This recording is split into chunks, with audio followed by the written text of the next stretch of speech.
ہمارے بورڈ کے سابق صدر اور عالم اسلام کے عظیم ترین امام مفکر اسلام حضرت مولانا سید ابو الحسن علی ندوی نے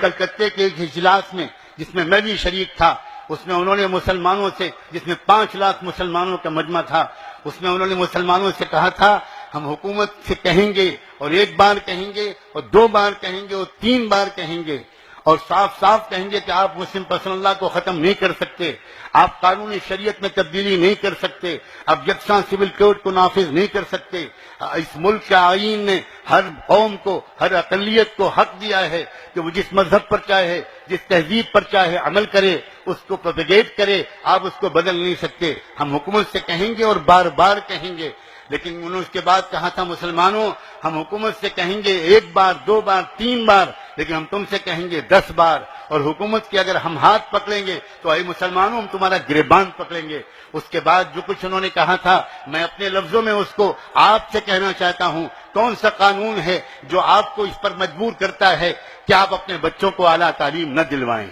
کون سا قانون ہے جو آپ سے یہ کہتا ہے، بھارت سرکار کا یا مہاراشٹر سرکار کا کون سا قانون ہے جو آپ سے کہتا ہے کہ آپ اپنی شادیوں میں فضول خرچیاں کریں، آپ ذرا سے غصے میں آ کر اپنی عورتوں کو طلاق دے دیں، اور وہ بھی 3 طلاق دے دیں، جو تمام مسالک کے نزدیک حرام کام ہے؟ کون سا قانون ہے جو آپ سے کہتا ہے کہ آپ اپنے وقت کو برباد کریں، اپنے مال کو برباد کریں، اپنی آمدنی کو برباد کریں؟ کون سا قانون ہے جو آپ سے کہتا ہے کہ آپ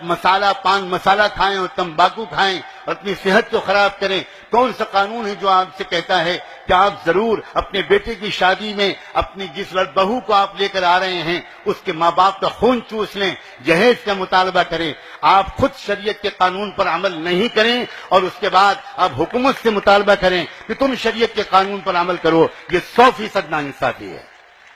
یہ 100% ناانصافی ہے۔ آج آپ کو اپنے ان گناہوں سے توبہ کر کے اٹھنا ہوگا، اور یہ عہد کر کے اٹھنا ہوگا، نہ ہم جہیز کا مطالبہ کریں گے، بلکہ مطالبہ کسی قیمت پر ہم جہیز کے لین دین نہیں کریں گے۔ آپ جانتے ہیں جس وقت وہ لگی ہوئی بارات جاتی ہے شہنائیوں کی گونج میں، آپ جس راستے سے بارات کو لے کر جاتے ہیں، کسی نہ کسی کچے پکے گھر میں اگر کسی غریب لڑکی نے تکیے میں منہ چھپا کر 2 آنسو بہا دیے کہ میرا باپ بھی مالدار ہوتا تو مجھے بھی کوئی بیاہ کر سسرال لے جاتا، ان 2 آنسوؤں کی نحوست کے نتیجے میں ہو سکتا ہے اسی رات اللہ تعالیٰ کی طرف سے فیصلہ ہو جائے کہ اس رشتے میں نا اتفاقی ڈال دی جائے گی، بے برکتی ڈال دی جائے گی، اور یہ رشتہ ٹوٹ کر رہے گا۔ پھر آپ ہزاروں بزرگوں سے تعویذ لاتے رہیے، مظلوم کی آہ کے نتیجے میں جو مصیبت آیا کرتی ہے، اس مصیبت کو کوئی دنیا کی ولی، بڑے سے بڑے ولی کی تعویذ دور نہیں کر سکتی۔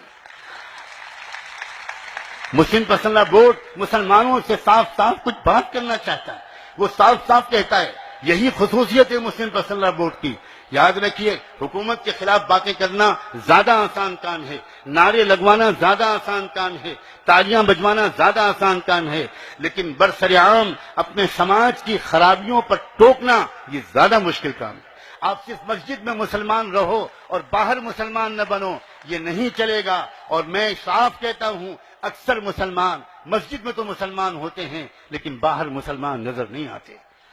آپ نے کیوں کبھی نہیں سوچا کہ مسجد کے دروازے پر جب ہم نکلتے ہیں تو کتنی ہمارے بھارت کے سماج کی نان مسلم بہنیں اور بچیاں اپنے جگر کے ٹکڑوں کو لے کر کھڑی ہوتی ہیں، اور اس انتظار میں کہ نماز پڑھ کے نمازی آئے گا، پھونک چھوڑ دے گا، میرے بچے کا بخار اتر جائے گا۔ کبھی آپ نے سوچا یا پوچھا کہ یہ بہنیں اور بچیاں آپ کے گھروں میں آ کر پھونک کیوں نہیں چھڑواتی، آپ کی دکانوں پر آ کر پھونک کیوں نہیں چھڑواتی؟ میں آپ کو اس کا جواب بتاتا ہوں، میں نے بہت سوچا ہے اور بہت پوچھا ہے۔ یہ اس کا جواب یہ ہے کہ وہ اتنا یہ بات جانتی ہیں کہ مسلمان اتنی ہی دیر تک مسلمان رہتا ہے جتنی دیر تک وہ مسجد میں رہتا ہے، اس لیے وہ مسجد سے نکلتے ہی پھونک چھڑوا لینا چاہتا ہے۔ وہ جانتا ہے کہ یہ مسلمان جس وقت دکان پر بیٹھے گا یہ بھی جھوٹ بولے گا، یہ بھی دھوکہ دے گا، یہ بھی کم ناپے گا، یہ بھی بہوؤں بیٹیوں کو دیکھے گا، اور اس وقت اس کی پھونک میلی ہو جائے گی، اس گندی پھونک سے اس کے بچے کا بخار نہیں اترے گا۔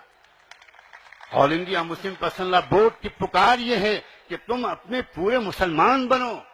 تم مسلمان بنو، تم مسلمان بنو۔ سچ کہتا ہوں، قسم کھا کے کہتا ہوں، اگر ہم مسلمان ہوتے تو یہ حالات آ ہی نہیں سکتے تھے، سوال ہی نہیں پیدا ہوتا۔ کیا قرآن کی وہ آیت جو ڈاکٹر قلب صادق صاحب نے یاد دلائی کافی نہیں ہے اس بات کی تصدیق کے لیے؟ قرآن کہہ رہا ہے اگر تم مومن ہوگے تو تم ہی سر بلند رہو گے. ہم آج سر بلند نہیں ہیں. ہم اگر ذلیل و خوار ہیں تو کیا اس کا صاف مطلب نہیں ہے کہ ہمارے ایمان میں کمزوری ہے، ہماری اسلامیت میں بہت کمی ہے؟ مسلم پرسنل لا بورڈ یہ باتیں بھی آپ سے صاف صاف کہنا چاہتا ہے.